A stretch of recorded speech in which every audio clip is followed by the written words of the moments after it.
For my school's poetry slam, and I just wanted to talk about privilege in an honest way, because we learned a lot about privilege in school this year in a class that we have called Race, Class, and Gender, which I think every school should have. And so I just wanted to be honest about the privileges that I have and the fact that I love these privileges, but that it's a shame that other people don't get to enjoy those privileges as well. Wow. Why did you think it was so important to talk about white privilege? Why did you think that? It's because white privilege, that's the elephant in the room, and it has been for a while. Everybody knows it's real. They just don't want to talk about it because lots of people are scared of change. They're scared of losing the privileges. You better say that, man. Scared of change. What else were you saying? They're scared of losing the privileges that they have, but I wanted to write this poem because nobody's asking them to lose those privileges. It's not like the privilege is a check every month and we don't have enough money to give it to everybody. The privileges that I have because of my skin color and my gender, it relates to not having to go through injustices in my everyday life. And everybody should feel safe when they're pulled over by a police officer. Right. Everybody should be able to eat at a fancy restaurant without the waitstaff expecting them to steal the silverware.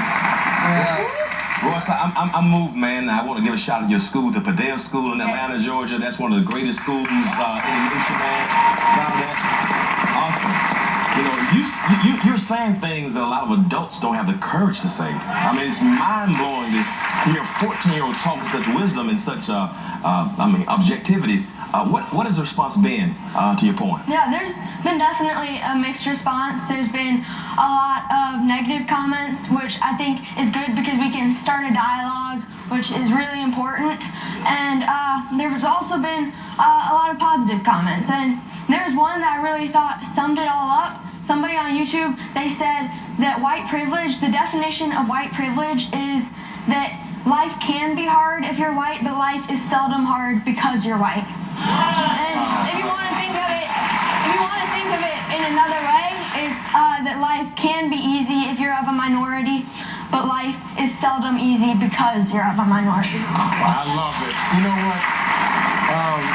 I need to meet your parents after this show and hug them and tell them thank you for raising such a balanced, wise young man.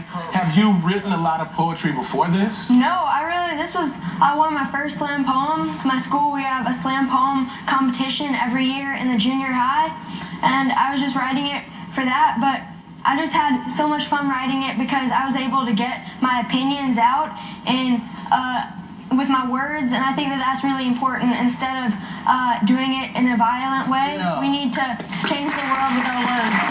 Listen, I don't know, Royce, if you heard this or not, but there's an opening for a new president of the United States.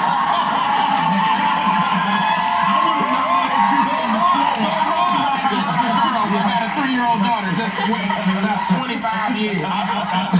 I heard that you have a new poem that you've written, and the world has not heard it yet. But you're going to debut it today on the Preachers.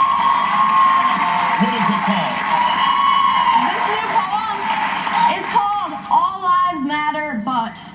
All Lives Matter But. Yes. I need to hear it. Will you share it with us? Yes, I will. Come on, give it up!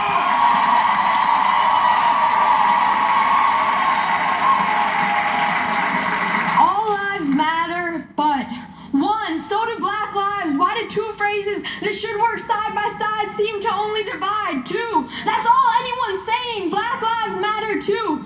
11, that's how many times I can't breathe, I can't breathe, I can't breathe, I can't breathe, I can't breathe, I can't breathe, I can't breathe, I can't breathe, I can't breathe, I can't breathe. Eric Garner said I can't breathe before he was killed by police. So I guess those 3 words only mean stop if you're white. 15, that's how old Cameron Sterling was when he lost his father. 15, that's how old Cameron Sterling was when he said we must protest the right way. 15, that's how old Cameron Sterling was when he said peace, not guns.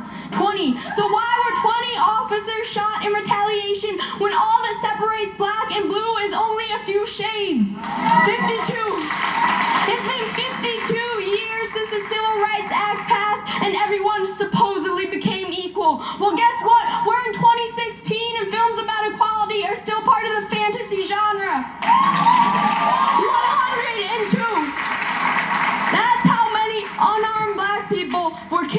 police last year. One is one more than that number should have been.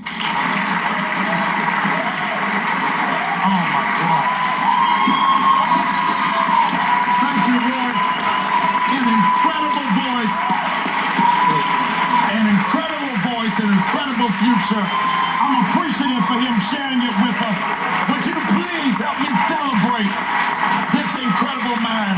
Royce, we're grateful that you shared this with us.